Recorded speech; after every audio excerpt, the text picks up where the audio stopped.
Perhaps most telling of this idea that we are observing the nadir of black existence, the lowest point, was simply the preponderance of racism in the country itself, racial attitudes that we as historians can look back and see ample evidence, society just dripping with racism. And it's not only in the South, although we see some of the worst instances of racist behavior in the South. Many Northerners as well held racist views against blacks. There are many, many examples of this. We can refer to the words of South Carolina's own governor and later United States Senator Benjamin Tillman, who described blacks as an ignorant and debased and debauched race.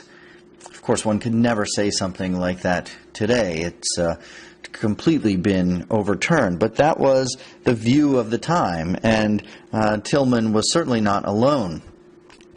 And so we'll look at a few examples of the evidence from this era.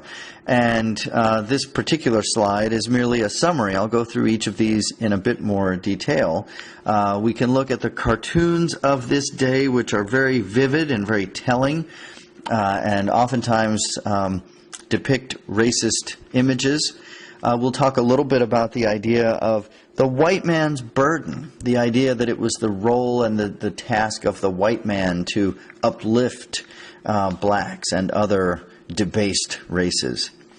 I'll also talk a little bit about one of the most famous and, in fact, notorious films of this era, which was called Birth of a Nation.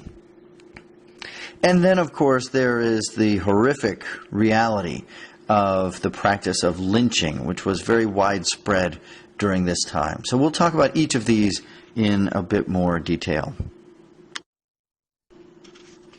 Many of the cartoons of this era, the 1890s, early 1900s, are so racist that today we would be absolutely shocked and appalled to see anything like this actually make it into print. But these sorts of images were incredibly common during this time and just illustrate how thoroughly racist views had penetrated American society. People in this era would really not have thought twice about the implicit racism in such images. This is particularly vivid in many of the cartoons of the day, addressing issues related to imperialism, the expansion of the country. This is the age in which the United States has now obtained colonies like the Philippines and like Puerto Rico and other parts of the world that are bringing in people from other countries that frequently are a different color or speak a different language or have different customs, and racism is simply a fact of that era. And in this case, as well as some of the cartoons I'll show you in a moment, we see the racism applied to Cuba and Cubans, and I think that's where, in this particular image, the racism is most vivid. This is another example of the prominence of racism in some of the cartoons and images of the day. This example also applies to Cuba, and you see, in fact, the Cubans in this picture are drawn so as to bear very little resemblance even to human beings. They are much closer to sort of gorillas or primates. Again, this is a shockingly racist image by our modern standards, but was very widespread and accepted at that time. And here's a final example of this sort of racism, very common in the cartoons of the day. And here again we see it applied to members of groups from other parts of the world. You can see the flags being held up there from places like Puerto Rico and Cuba and the Philippines. And again, barely human in certain ways in the way they are depicted. This cartoon also illustrates the idea of the so-called white man's burden. The caption for this cartoon originally read, "And to think just yesterday that man couldn't support himself." that man being Uncle Sam, being the United States of America, which in fact fairly recently had just come through a period of evolving on its own right. And yet now it is holding up and propping up all of these people from other parts of the world. This is the idea of the white man's burden. It is our duty to prop up and uplift and Christianize and educate the sort of downtrodden, unfortunate people from other parts of the world. While during that period, and in some ways there is something of a nobility in this idea, I think in some ways the intentions are good, that we're trying to quote-unquote help, and we're trying to uplift other people. At its heart, this is in and of itself a very racist idea.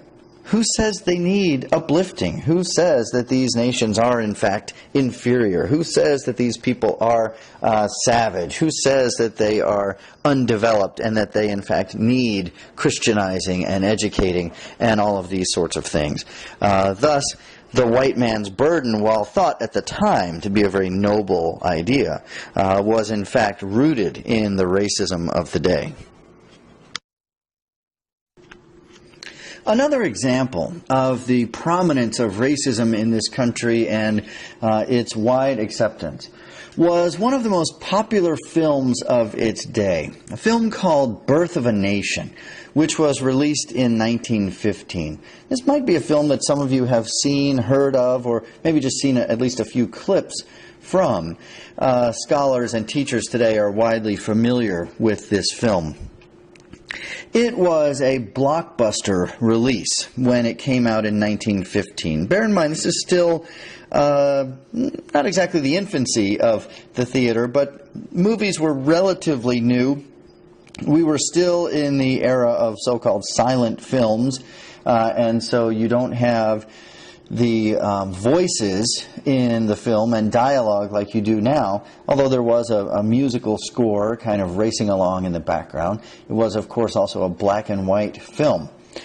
But by the standards of the day, it was a groundbreaking and very forward-looking film.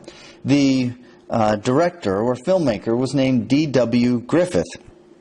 He is essentially the Steven Spielberg of his day. He was the biggest movie maker of his day, and this was his masterpiece. This was the film that he spent years making, and his whole career seemed to have been pointing toward this film. It remained in theaters for as long as 4 or 5 years, and millions of people went to see the film when it came out. It was just a smash release.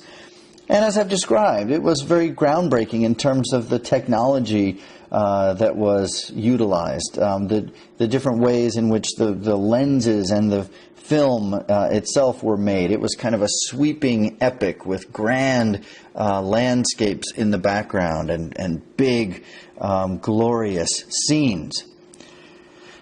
At the same time, it was also anchored in the racist views of its day. And so while we might applaud the filmmaker for his innovations, unfortunately, it also publicized in grand fashion the racist views of that era.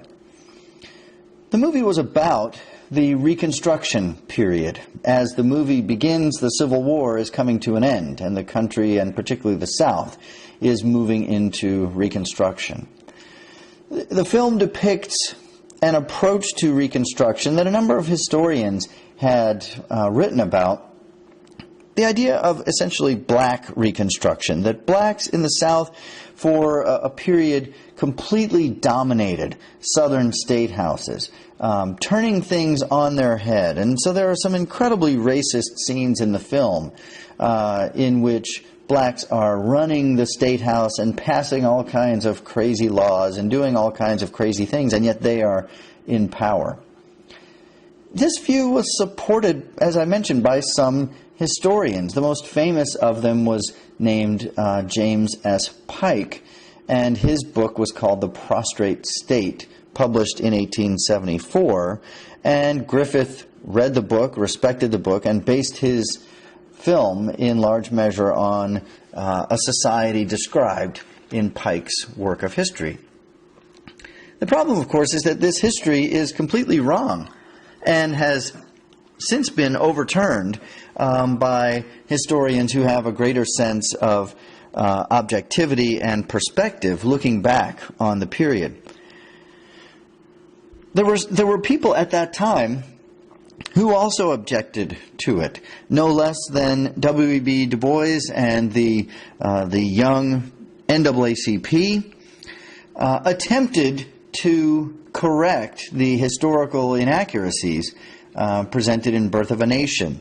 Du Bois undertook a project called Birth of a Race, which was a sort of counter film to Birth of a Nation, and in fact was a much more accurate film in its depiction of the same period of Reconstruction. However, for a number of different reasons, Birth of a Race failed to make a great impact and certainly failed to overcome the enormous and sweeping popularity of Birth of a Nation. Among the reasons that it failed was, if we think about the time period, this is the exact moment when World War I is breaking out. And so, in short order, the country would be consumed by participation in the war. And so when Birth of a Race was released, it drew little impact. And so I think the preponderance of people in the country were still under the misconception that Birth of a Nation was not only a powerful and sweeping epic film, but also an accurate depiction of history. No less than Woodrow Wilson, President of the United States, and one of the most highly educated presidents we've ever had, upon viewing the film said, "It's like writing history with lightning, and the sad thing is, it's all so terribly true." Some of you may have seen Birth of a Nation, or at least parts of it, and I invite you to look on YouTube or elsewhere. It's very easy to find clips from this film. In this lecture, I'll show you just a few still shots from the film that illustrate some of the racist content of it. And the shot you see here is from one of many of the famous scenes in the film. These are the newly elected black senators and congressmen running amok in the State House, and it is just filled with all kinds of racist stereotypes. The way that they dress, there are some of them in this scene with their feet kicked up on the desk, with no shoes or socks or bare feet. In this particular still shot, you see the person there in the forefront drinking liquor while on the job, and these kinds of terribly racist views are all through this scene.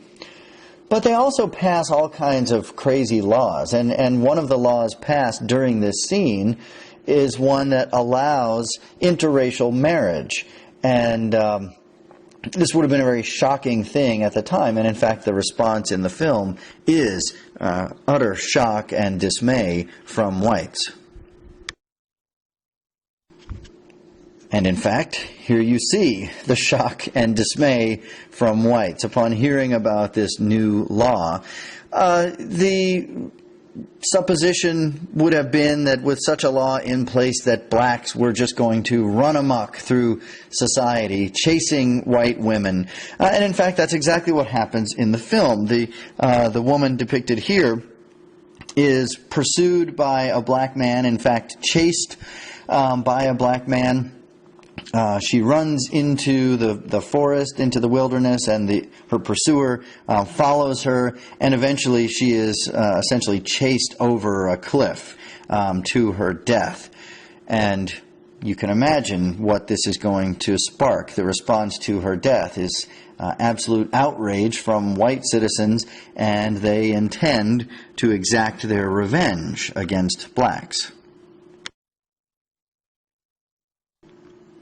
And so in the climactic scenes of the film, whites do intend to exact their revenge, and they do so in the form of the Klan. The Ku Klux Klan revived in the aftermath of this film. The Klan is depicted in heroic fashion. They ride in on their horses to preserve the sanctity of white women in the South. And in fact, they do exactly that. The Klan are the heroes of the film.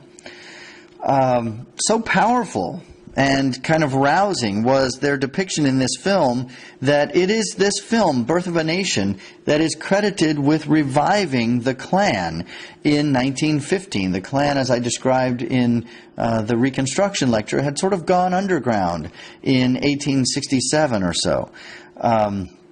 It is now revived in 1915 and itself becomes a prominent symbol of the racism that abounds in this country. The final example of racism in society at this time that I want to discuss was the unfortunate reality of lynching. Be forewarned that a few of the issues I'm going to show are powerful and perhaps disturbing, but one of the things that is important to drive home is the incredible prominence of lynching at that time. And so we start with the picture here called the lynching of Henry Smith. The torture, burning his feet with a red-hot iron. This is a man who is essentially going to be burned at the stake shortly in this picture. One of the things to notice is the huge crowd that has assembled to witness this lynching. As stomach-churning as it is to us today, lynching in this part of American history was akin to a spectator sport. Lynchings were frequently publicized and advertised. Word would spread throughout the community, and hundreds, even thousands of people would show up to watch someone be tortured and burned or killed. And this took place hundreds and hundreds, thousands of times during the period that we are discussing.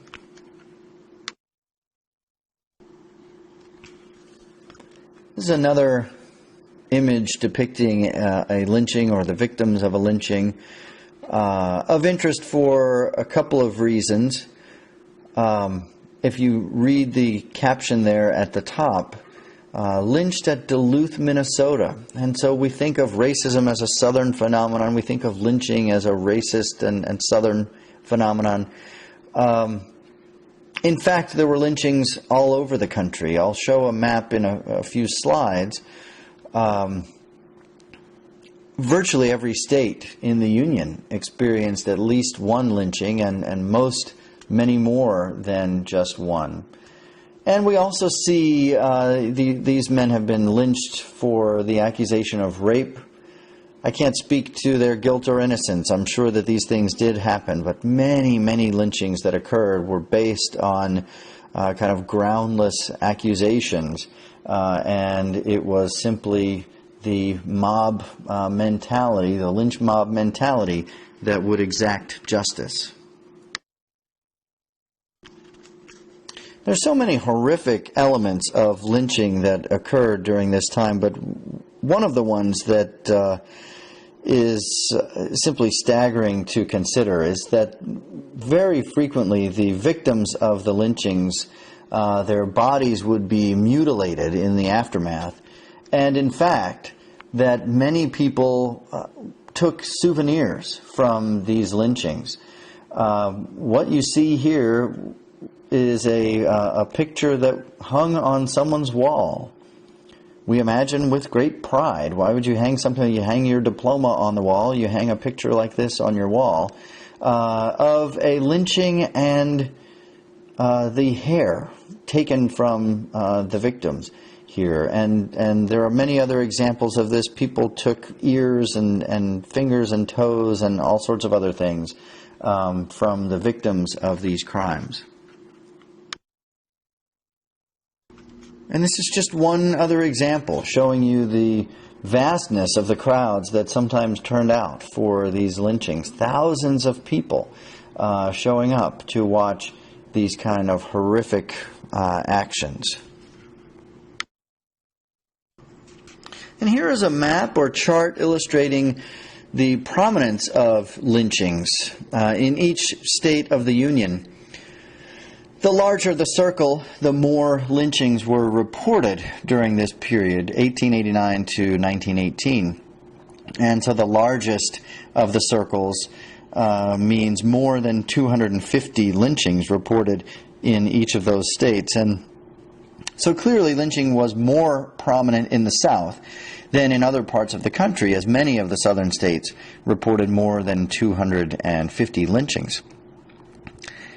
However, I would point out that many other states around the country have sizable circles in them, and almost every state has at least one reported lynching. If you look very hard, you might find a couple of states without lynchings, New Hampshire, Vermont, places like this. But many, many states, if you look out in the West, places like Wyoming, Montana, South Dakota, Idaho, Washington, we don't normally think of these places as hotbeds of racism. And yet in each case, more than 10 lynchings reported in each of these states.